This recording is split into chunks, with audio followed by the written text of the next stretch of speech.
മുൻ മന്ത്രി കൂടിയായ കോൺഗ്രസ് നേതാവ് തിരുവഞ്ചൂർ രാധാകൃഷ്ണൻ നമുക്കൊപ്പം ചേരുന്നു. തിരുവഞ്ചൂർ, മുൻ മന്ത്രി എ കെ ബാലന്റെ പ്രതികരണം കൂടിയാണ് വന്നിരിക്കുന്നത്.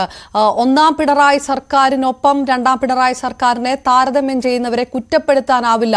പല വാഗ്ദാനങ്ങളും ആ പഴയ വേഗത്തിൽ നടപ്പാക്കാനാകുന്നില്ല എന്നത് സത്യമാണെന്ന് അദ്ദേഹം പറയുന്നു. ഇതിന് കാരണമായി പറയുന്നത് കേന്ദ്ര സർക്കാർ മുന്നോട്ട് വയ്ക്കുന്ന പ്രതിസന്ധി തന്നെയാണ്. അപ്പോഴും അതിനകത്തൊരു പരോക്ഷമായിട്ടുള്ള ഒരു കുറ്റസമ്മതം പ്രതിപക്ഷം കാണുന്നുണ്ടോ?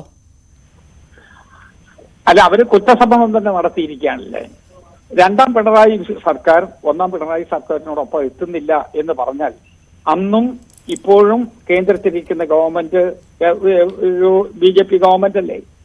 അപ്പൊ രണ്ടാം പിണറായി ഗവൺമെന്റ് അതിന്റെ ഒരു എക്സ്പെക്ടേഷനിലോട്ട് എത്തിയിട്ടില്ല എന്നുള്ള അദ്ദേഹത്തിന്റെ വിമർശനമല്ലേ നമ്മൾ കാണേണ്ടത്.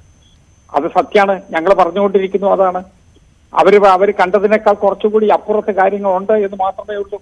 രണ്ടാം പിണറായി വിജയൻ സർക്കാർ യഥാർത്ഥത്തില് പാസ് മാർക്ക് കിട്ടാൻ ബുദ്ധിമുട്ടുള്ള ഒരു സർക്കാരായി നിൽക്കുകയില്ലേ? അതാണ് സത്യം. അതെന്തിനാണ് ശ്രീ എ കെ ബാലൻ മറച്ചു വെക്കുന്നത് എന്ന് എനിക്കറിയില്ല. തീർച്ചയായിട്ടും ഒന്ന് തുടരണം. ദയവായി ശ്രീ എ കെ ബാലന്റെ പ്രതികരണം താങ്കളെ കേൾപ്പിച്ച ശേഷം ഞാൻ താങ്കളിലേക്ക് തിരികെ എത്താം. ലീഗ് അണികളും CPM CPIM അണികളും അല്ലെങ്കിൽ LDF LDF അണികളും തമ്മിൽ പഴയ രൂപത്തിൽ ലീഗിനോട് വെറുപ്പില്ല. കാരണം എന്താ? ആ ലീഗിൽ അണിചേരുന്ന ഭൂരിപക്ഷവും മതന്യൂനപക്ഷങ്ങളാണ്. ആ മതന്യൂനപക്ഷങ്ങളെ വേട്ടയാടാൻ കമ്മ്യൂണിസ്റ്റ് പാർട്ടിക്ക് ജീവനുള്ളിടത്തോളം കാലം കഴിയില്ല.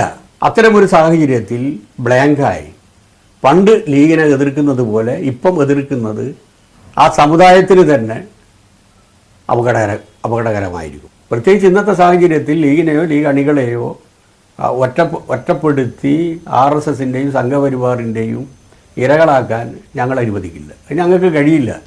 അത് ഞങ്ങളുടെ വർഗ താല്പര്യമാണ്. ഞങ്ങളൊരു വർഗത്തിൻ്റെ പാർട്ടിയാണ്. ശ്രീ തിരുവഞ്ചൂർ, ലീഗിനോടുള്ള മൃദു സമീപനം വ്യക്തമാണ് ഇതിൽ. പക്ഷേ പറയുന്ന ഒരു കാര്യമുണ്ട്, ലീഗിനെ സംഘപരിവാർ വേട്ടയാടുമ്പോൾ അത് നോക്കി നിൽക്കാൻ കഴിയുകയില്ല. അതായത് അങ്ങനെ ഒരു വേട്ട നടക്കുന്നുണ്ടെങ്കിൽ അത് പ്രതിരോധിക്കാൻ കോൺഗ്രസിനോ മറ്റ് ഘടകകക്ഷികൾക്കോ UDFിലെ ഘടകകക്ഷികൾക്കോ കഴിയുന്നില്ലാത്തത് കൊണ്ട് ഞങ്ങൾ ഇടപെടുന്നു, അല്ലെങ്കിൽ ഞങ്ങൾ ഇത് നോക്കി നിൽക്കുന്നില്ല എന്നാണോ CPM പറയുന്നത്? അതിനകത്തൊരു മുന്നണിയിലേക്കുള്ള ഒരു ക്ഷണം, അങ്ങനെ ഒരു ചിന്ത എവിടെയെങ്കിലും താങ്കൾക്ക് ധ്വനിയായിട്ട് തോന്നുന്നുണ്ടോ? സത്യത്തിൽ ശ്രീ എ കെ ബാലൻ പറയുന്നതിനകത്ത് ഒരു കഥയില്ല. കാരണം ഇന്ത്യൻ മുസ്ലിം സമൂഹം എന്ന് പറയുന്നത് എത്രയോ കോടി ആളുകളുള്ളതാണ്. അത് കാശ്മീർ മുതൽ കേരളം വരെയുണ്ട്. അങ്ങനെയുള്ളതിനകത്ത് ഈ കേരളത്തിന്റെ പ്രവിശ്യയിൽ മാത്രം ഞങ്ങൾ ഇത് എല്ലാം സംരക്ഷിച്ചു കളയും എന്ന് പറയുമ്പോൾ അതിന്റെ അർത്ഥം എന്താ? അതിന്റെ അർത്ഥം അവരുടെ ദൗർബല്യം തന്നെയാണ് വിളിച്ചു പറയുന്നത്. അതിന് ആ മുസ്ലിം താല്പര്യങ്ങൾ, ന്യൂനപക്ഷ താല്പര്യങ്ങൾ പരിരക്ഷിക്കുന്നതിന് വേണ്ടി അവർ ചെയ്യേണ്ടത് എന്താണ്? BJP ഇതരരായിട്ടുള്ള ആളുകളെ ശക്തിപ്പെടുത്തുകയും ഇന്ത്യൻ നാഷണൽ കോൺഗ്രസിന് സമീപനം ശരിയാണ് എന്ന് പറയുകയും ചെയ്യണം. രണ്ടാമത്തെ പ്രധാനപ്പെട്ട പ്രശ്നം, സ്വയം അദ്ദേഹത്തിന്റെ ദൗർബല്യം അവർ സമ്മതിക്കുകയാണ്. കാരണം അവർക്കിത് ചെയ്യുന്നതിന് വേണ്ടി കഴിഞ്ഞിട്ടില്ല.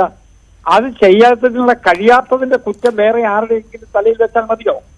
എനിക്ക് ശാരീരികമായ ശക്തിയില്ലെങ്കിൽ അയൽവക്കക്കാരൻ വലിയ പൊണത്തടിയനായത് കൊണ്ടാണ് എന്ന് ഞാൻ പറയുന്നതിനകത്ത് എന്ത് കഥയാവുള്ളത്? അപ്പോ സ്വയം ശക്തി ആർജിക്കുന്നതിന് വേണ്ടി നിൽക്കണം. നിലപാടുകൾ കൃത്യമായി കൊണ്ടുപോകണം. ആ രാഷ്ട്രീയ നിലപാടുകൾ കൃത്യമായിട്ട് എടുക്കാൻ കഴിയുന്നില്ലെങ്കിൽ പിന്നെ മറ്റുള്ള ആളുകളെ കുറ്റപ്പെടുത്താം. അല്ല, പക്ഷെ അപ്പോഴും അദ്ദേഹം ഒരു കാര്യം പറയുന്നുണ്ട്, പരാജയപ്പെടുന്ന UDFിനൊപ്പം എപ്പോഴും നിൽക്കണമെന്നുള്ളൊരു ബോധ്യം ലീഗിനുണ്ടാവണമെന്നില്ല. ലീഗ് അല്ലെങ്കിൽ അങ്ങനെ എന്തിന് ലീഗ് ചിന്തിക്കണം എന്നുള്ളൊരു ചോദ്യം മുന്നോട്ട് വെക്കുന്നുണ്ട് എ കെ ബാലൻ.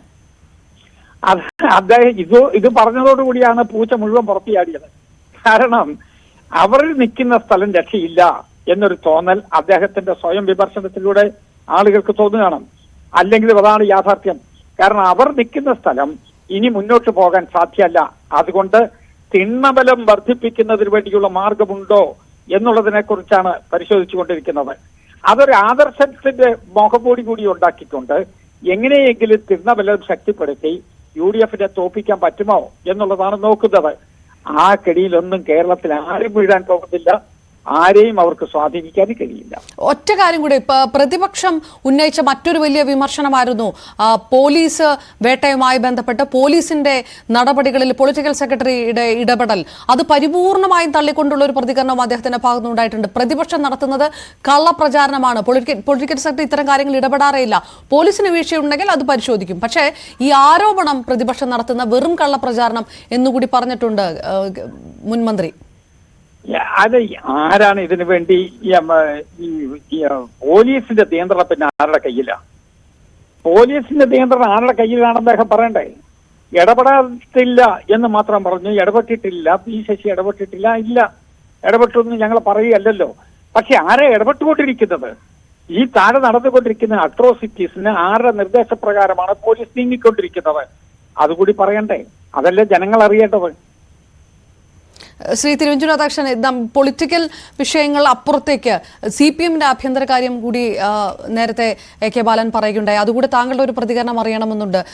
വ്യക്തിപൂജയുമായി ബന്ധപ്പെട്ട് അതിൽ പിണറായി വിജയനെ കുറ്റം പറയാൻ കഴിയുകയില്ല, അത് ജനങ്ങൾക്ക് ആരാധന തോന്നുന്നത് സ്വാഭാവികമാണല്ലോ എന്നുള്ളൊരു കാര്യം പറഞ്ഞിട്ടുണ്ട്. നേരത്തെ AP ജയരാം പറഞ്ഞ പോലെ തന്നെയുള്ള അതേ നിലപാടാണ് AK ബാലനും സ്വീകരിച്ചിരിക്കുന്നത്. അതായത് ആ നിലപാട് പൂർണ്ണമായും പിണറായി ന്യായീകരിച്ചുകൊണ്ട്, ഒരുപക്ഷെ പിണറായി സ്തുതിഗീതവുമായി ബന്ധപ്പെട്ടുള്ള വിവാദങ്ങളൊക്കെ ന്യായീകരിച്ചുള്ളതാണ് എന്ന് മനസ്സിലാക്കേണ്ടിയിരിക്കുന്നു. അത് പുറത്തുനിന്ന് കാണുമ്പോൾ കോൺഗ്രസിന് എന്ത് തോന്നുന്നു, ഏത് രീതിയിലുള്ള ഒരു പ്രതികരണമാണ് അതിൽ താങ്കൾ നടത്തുക? AK ബാലൻ പറയുന്നതിന് വിരുദ്ധമായിട്ടാണ് ആ പാർട്ടിയിലെ പ്രബലന്മാരായിട്ടുള്ള ആളുകളും പാർട്ടി അംഗത്വം ഇല്ലെങ്കിൽ പോലും ഇടതുപക്ഷ ചിന്തയുള്ള ആളുകളും പറഞ്ഞുകൊണ്ടിരിക്കുന്നത്. വ്യക്തിപൂജാ സിദ്ധാന്തത്തോട് മാർക്സിസ്റ്റ് പാർട്ടി യോജിക്കുന്നില്ല എന്നാണ് നേരത്തെ തന്നെ അവർ പറഞ്ഞുകൊണ്ടിരുന്നത്. അതാണ് EMSന്റെ നിലപാട്. അതാണ് താഴെയുള്ള ആളുകൾ എല്ലാവരും പറഞ്ഞുകൊണ്ടേയിരുന്നത്. ഇപ്പോൾ വ്യത്യസ്തമായ ഒരു വ്യാഖ്യാനം കൊണ്ടുവന്ന് EMSനെ തിരുത്താൻ ശ്രമിച്ചുകൊണ്ടിരിക്കുകയല്ലേ? ആ നടപടി ശരിയാണോ എന്ന് അദ്ദേഹം തന്നെ ആലോചിക്കട്ടെ. വളരെയധികം നന്ദി. തിരുവഞ്ചൂർ രാധാകൃഷ്ണനാണ് ന്യൂസ് 8-നോട് പ്രതികരിച്ചത്. വിവിധ വിഷയങ്ങളിൽ